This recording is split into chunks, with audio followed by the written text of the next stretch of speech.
Hello दोस्तों, स्वागत है आप सभी का। आज के इस वीडियो में हम पढ़ने वाले हैं प्राचीन भारत के इतिहास से संबंधित महत्वपूर्ण प्रश्न उत्तर। तो वीडियो को अंत तक देखते रहिएगा। चलिए आज का यह वीडियो शुरू करते हैं।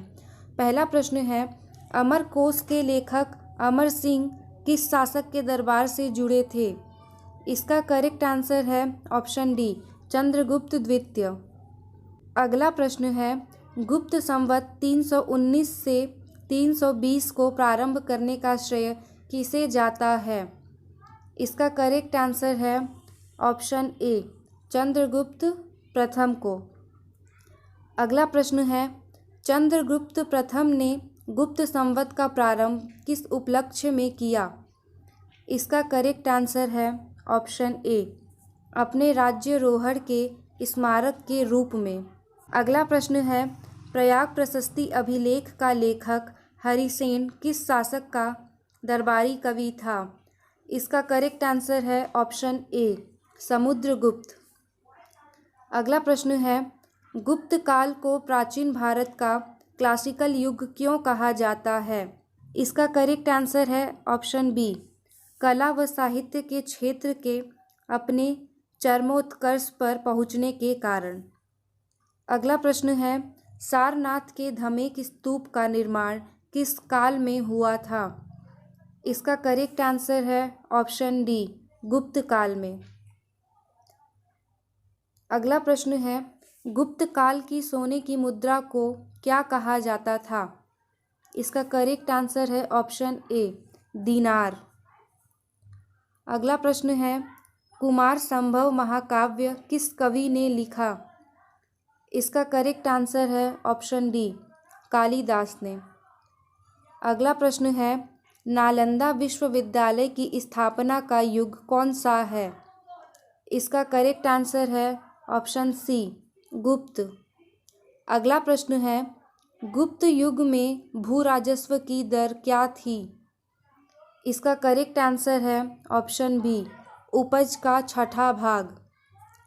अगला प्रश्न है, नगरों का क्रमिक पतन किस काल की एक महत्वपूर्ण विशेषता थी? इसका करेक्ट आंसर है ऑप्शन ए, गुप्त काल की।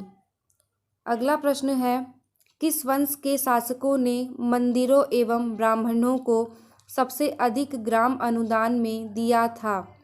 इसका करेक्ट आंसर है ऑप्शन ए, गुप्त वंश।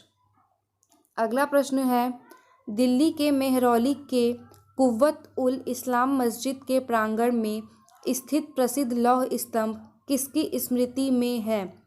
इसका करेक्ट आंसर है ऑप्शन बी, चंद्र। अगला प्रश्न है, कालिदास द्वारा रचित मालविका अग्निमित्र नाटक का नायक था? इसका करेक्ट आंसर है ऑप्शन सी, अग्निमित्र। अगला प्रश्न है, समुद्रगुप्त की सैनिक उपलब्धियों का वर्णन उसके किस अभिलेख में उपलब्ध है? इसका करेक्ट आंसर है ऑप्शन डी, प्रयाग के। अगला प्रश्न है, निम्न में किस काल में स्त्रियों की पुरुषों से बराबरी थी? इसका करेक्ट आंसर है ऑप्शन ए, गुप्त काल में। अगला प्रश्न है, कौन सा राजवंश हुंडों के आक्रमण से अत्यंत विचलित हुआ? इसका करेक्ट आंसर है ऑप्शन सी, गुप्त। अगला प्रश्न है, निम्नलिखित में कौन सा नाटक कालिदास ने नहीं लिखा था? इसका करेक्ट आंसर है ऑप्शन डी, जानकी हरण। अगला प्रश्न है, अजंता गुफाओं के सरीखी जैसी गुफाएं मध्य प्रदेश में कहाँ हैं? इसका करेक्ट आंसर है ऑप्शन डी, बाघ या धार में। अगला प्रश्न है, गुप्त वंश ने कितने अवधि में शासन किया? इसका करेक्ट आंसर है ऑप्शन ए, 319 ईस्वी से 500 ईस्वी तक।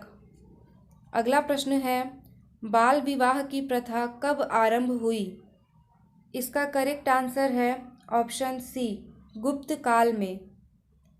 अगला प्रश्न है, सोने के सर्वाधिक सिक्के किस काल में जारी किए गए? इसका करेक्ट आंसर है ऑप्शन बी, गुप्त काल में। अगला प्रश्न है, यूरोपीय भाषा में अनुदित या अनुवादित प्रथम भारतीय ग्रंथ कौन सा है?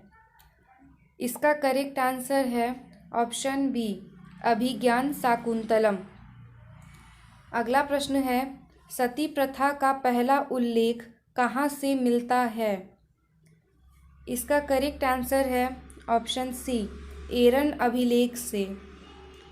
अगला प्रश्न है, गुप्तकालीन सिक्कों का सबसे बड़ा ढेर कहाँ से प्राप्त हुआ है? इसका करेक्ट आंसर है ऑप्शन ए, बयाना भरतपुर से।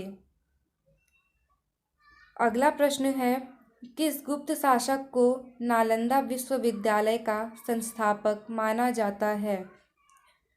इसका करेक्ट आंसर है ऑप्शन ए, कुमारगुप्त प्रथम को।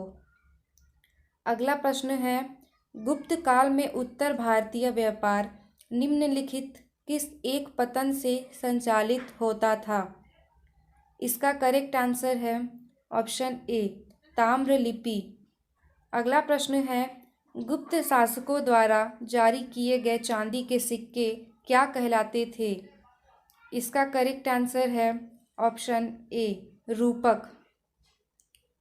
अगला प्रश्न है, चंद्रगुप्त द्वितीय के काल में विद्या, कला व साहित्य का महान केंद्र कौन सा था?